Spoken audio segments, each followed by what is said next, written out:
Satyadev is telling, as Brahmarshi Satyadev is telling, we have considered avidya, ignorance, as Divine Mother. Ignorance is Divine Mother. Why she is playing these 4 roles? It is also for our evolution. It is also for our evolution.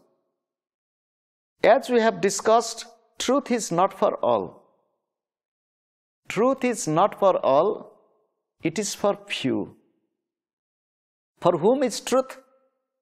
Manusyanam sahasresu kaschit yatati. Out of thousands of people, someone.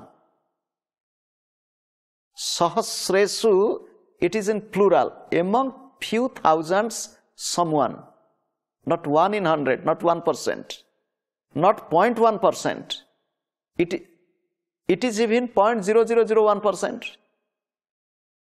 If truth is only for them who are 0.0000 or somewhere 1, you just think, are we not blessed?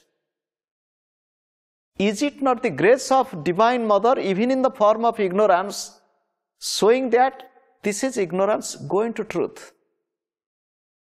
If there will be no play of ignorance, how can we experience truth?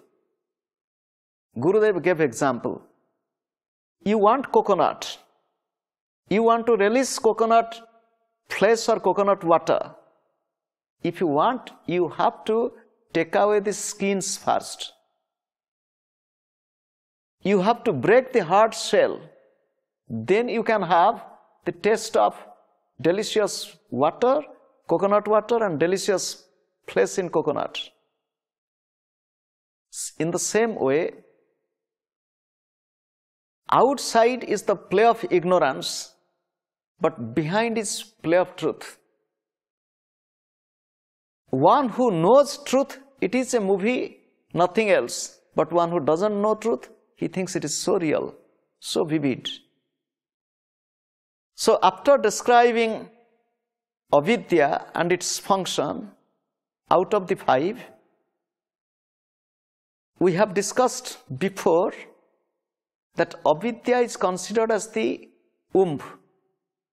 Avidya is considered as the womb from where all other 4 are born.